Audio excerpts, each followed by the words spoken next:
Shalom Bapak Ibu, saudara-saudari yang terkasih. Senang sekali saya masih bisa menyapa Bapak Ibu di dalam rangkaian Sapaan Gembala.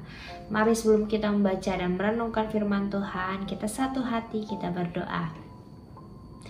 Bapa Surgawi, saat ini kami akan baca dan merenungkan firman Tuhan. Kiranya hikmat Allah menolong kami semua, agar kami mampu memahami firman-Mu dengan baik, dan kami juga mampu melakukannya dalam kehidupan kami sehari-hari. Pakailah hamba dalam segala keterbatasannya, agar mampu menyuarakan firman Allah kepada kami semua. Kepada Bapa di sorga, kami memohonkan doa kami. Amin. Bapak Ibu yang terkasih, tema kita pada hari ini adalah hidup melekat pada sumber kebahagiaan sejati. Saudaraku yang terkasih, dunia ini menawarkan konsep kebahagiaan yang sangat berbanding terbalik dengan apa yang Yesus ajarkan. Ketika dunia ini mengatakan bahwa kebahagiaan adalah ketika kita sukses, kita memiliki banyak harta, kita memiliki jabatan yang bagus, kita hidup dipandang dan dihargai oleh semua orang. Yesus justru mengajarkan yang sebaliknya. Apa kata Yesus tentang kebahagiaan? Mari kita bersama membaca dari Lukas pasal 6 ayat 20 sampai 26. Saya akan membacakannya untuk kita semua. Lalu Yesus memandang murid-muridnya dan berkata, "Berbahagialah hai kamu yang miskin, karena kamulah yang mempunyai kerajaan Allah. Berbahagialah hai kamu yang sekarang ini lapar, karena kamu akan dipuaskan. Berbahagialah hai kamu yang sekarang ini menangis, karena kamu akan tertawa. Berbahagialah kamu jika karena anak manusia orang membenci kamu, dan jika mereka mengucilkan kamu dan mencela kamu, serta menolak namamu sebagai sesuatu yang jahat. Bersukacitalah pada waktu itu dan bergembiralah, sebab sesungguhnya upahmu besar di sorga. Karena secara demikian juga nenek moyang mereka telah memperlakukan para nabi. Tetapi celakalah kamu, hai kamu yang kaya, karena dalam kekayaanmu kamu telah memperoleh penghiburanmu. Celakalah kamu yang sekarang ini kenyang, karena kamu akan lapar.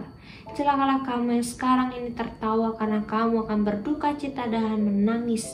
Celakalah kamu jika semua orang yang memuji kamu, karena secara demikian juga nenek moyang mereka telah memperlakukan nabi-nabi palsu." Bapak Ibu yang terkasih, dalam bacaan yang barusan kita baca, Yesus menyampaikan pandangannya tentang kebahagiaan di depan murid-muridnya. Ia mengatakan bahwa yang berbahagia ialah orang yang miskin, lapar, menangis dan dikucilkan karena dia. Tentu penyebutan ini menjadi representasi atas orang-orang yang mengalami penderitaan lain di dunia ini. Misalnya penderitaan karena sakit penyakit, penderitaan karena kesulitan ekonomi, kegagalan dalam pekerjaan, kegagalan dalam studi, konflik di tengah keluarga, wabah penyakit, dan lain sebagainya. Mengapa mereka semua disebut berbahagia? Sebab orang-orang yang seperti itulah yang hidupnya melekat pada Tuhan.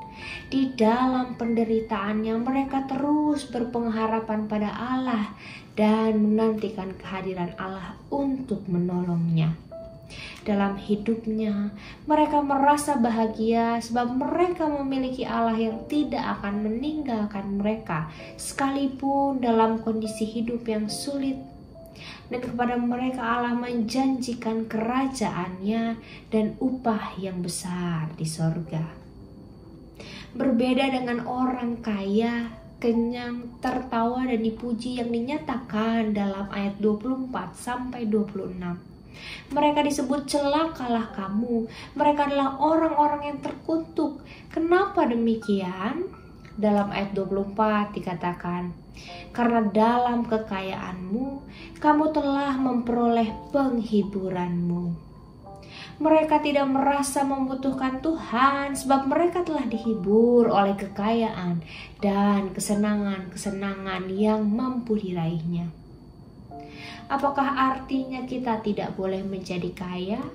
Ataukah apakah Kristus membenci orang kaya? Bukan itu maksudnya. Kekayaan akan menjadi salah ketika tidak dipahami sebagai anugerah Allah. Kekayaan akan menjadi salah ketika karenanya kita menjadi tidak menggantungkan harapan pada Allah. Kekayaan akan menjadi salah ketika justru membuat kita tidak melekat pada Tuhan, tapi pada harta kekayaan kita. Dan Yesus mengatakan bahwa orang yang demikian adalah orang yang jauh dari Tuhan dan tentu hidupnya berujung pada kebinasaan. Dari apa yang Yesus sampaikan dalam bacaan kita hari ini, kita dapat melihat bahwa kebahagiaan yang sejati bukanlah saat kita memiliki harta, jabatan tinggi, ataupun kekuasaan. Kebahagiaan yang sejati ialah saat kita hidup bergantung pada Tuhan dan dekat padanya dalam kondisi apapun. Sebab Tuhanlah sang sumber hidup dan kebahagiaan itu. Saudaraku yang terkasih, mari kita berefleksi. Apakah selama ini kehidupan kita sudah bergantung dan melekat pada Kristus sang sumber kebahagiaan? Ataukah justru kita melekat pada kebahagiaan-kebahagiaan yang dunia ini tawarkan? Apakah kita sudah menggantungkan seluruh harapan dan hidup hanya pada Tuhan? Ataukah justru kita menggantungkan harapan pada diri sendiri, pada manusia, ataupun pada materi yang kita miliki? Misalnya, ketika uang menjadi ukuran kebahagiaan kita, kita mencari uang untuk memuaskan diri kita, sebab menurut kita tanpa uang kita tidak bisa bahagia. Sekali waktu saat kita diizinkan untuk tidak memiliki uang, kita seperti orang yang kehilangan arah hidup. Sebab selama ini kita telah melekatkan diri kita pada uang, bukan pada Tuhan, sang sumber kebahagiaan kita. Contoh lain, pasangan kita menjadi ukuran kebahagiaan kita. Kita berharap bahwa pasangan kita akan selalu membahagiakan kita, maka kita selalu memberikan hati yang benar-benar menggantungkan segala kebahagiaan kita pada pasangan kita. Sewaktu-waktu ketika mereka kemudian mengecewakan kita, ataupun mungkin mereka meninggalkan kita, kita kemudian menjadi sangat jatuh, kita menjadi sangat hancur, dan rasanya kebahagiaan itu lenyap seketika.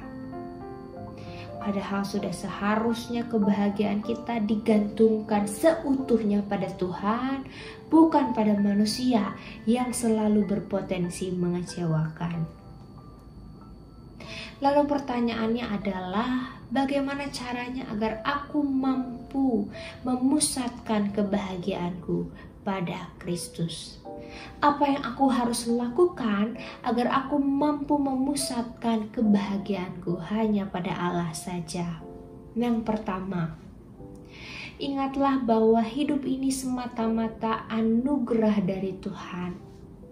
Kalaupun saya sekarang banyak uang, kalaupun sekarang saya bergelimang harta, kalaupun saya memiliki jabatan, kekuasaan, dan pekerjaan yang baik, itu semua semata-mata hanya karena Tuhan saja, hanya karena anugerah Allah saja. Untuk itu tidak ada alasan bagi kita untuk memegahkan diri, untuk menyombongkan apa yang kita miliki, sebab semua yang kita miliki itu adalah milik Allah.